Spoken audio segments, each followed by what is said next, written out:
Hey everybody, I do a weekly live stream for my members only on Wednesday night, and last night an interesting conversation came up. We were talking about air stones and oxygenation and gas exchange, etc.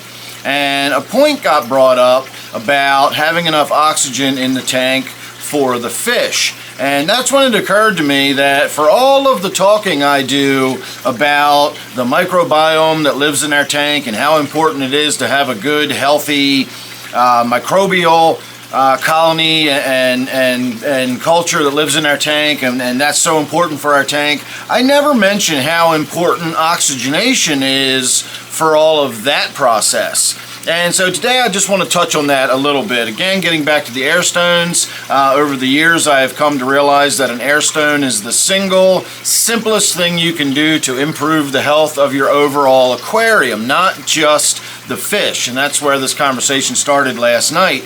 And the gas exchange you get from an air stone is just far, far superior to any other type of gas exchange you'll get. You can have surface agitation, you can have a little bit of downflow, like a little bit of a waterfall coming out of your hang on the back filter. It sort of carries some air bubbles in with it or whatever, and that's all good and that's all effective, but nothing comes close to the amount of gas exchange you will get from having an air stone in your tank.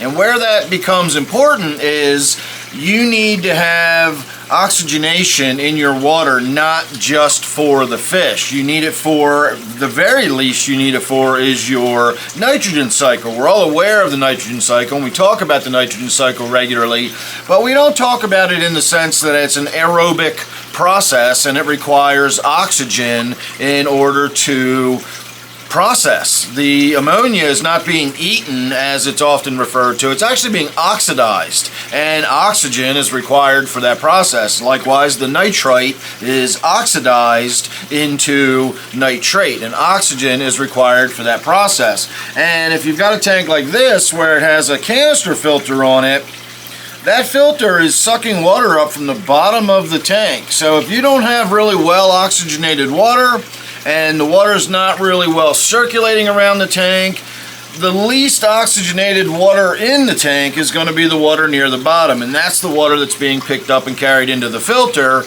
to achieve this process that requires a lot of oxygen. So having well oxygenated water throughout our tank and good circulation is critical, if for no other reason than just to keep your nitrogen cycle functioning at a good, healthy pace.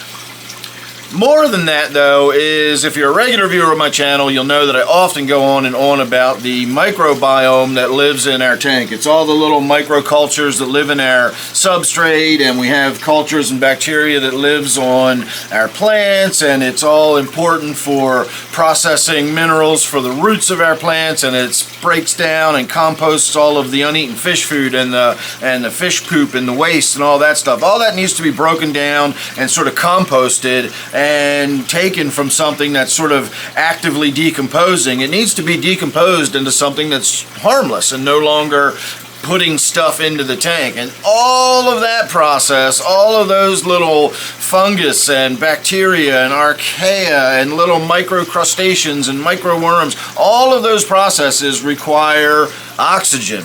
And so good oxygenated water is critical for a healthy tank overall. It's not just for our sort of macro inhabitants. I know if you have snails in the water, if you have frogs or whatever, obviously the animals in your tank need the oxygenation, but so do the things in your tank that you can't see. All of that microbial life that's in your tank requires oxygen too. Now, obviously, if we're going to talk about a deep substrate with an anoxic or an anaerobic, blah, blah, blah, and all that stuff, that's notwithstanding, the main functioning of our tank, the main functioning of our nitrogen cycle, your basic aquarium, as I'd like to think of it, is just, a couple inches of substrate, a few plants, just a typical basic aquarium. There's a lot of stuff going on in there beyond just the nitrogen cycle, and all of those processes require oxygen and water circulation and so on and so forth. So remember, there's a lot more reason to have an air stone, or at least good vigorous oxygenation. You don't need the air stone necessarily. I recommend it. It will certainly help, but I've had many tanks for many years with no air stones. I currently have some tanks that don't have air stones. Not saying that necessarily, but you do still need to have good, well oxygenated water. It needs to be well circulated around the tank, and the more the merrier. The better it's circulated and the more oxygenated it is, the more all those processes are going to be able to happen efficiently in your aquarium, and it'll keep it ticking over like a clock. So that's all I got for you today. Thanks for watching. Make sure you subscribe. Don't forget, I do a live stream for the public every Friday night. We do an action live stream. We do water changes, water tests, all that kind of stuff, whatever happens on Friday night. And then on Sunday night, we do a Q&A where I make myself available to sit down, answer questions, go over concerns people have, explain things in more depth, answer questions about my YouTube channel, etc., etc. That's on a Sunday night, 8 p.m. Eastern time. So make sure you subscribe, make sure you ring that bell, all that good stuff. So thanks for watching this one, and I hope to see you real soon in the next one.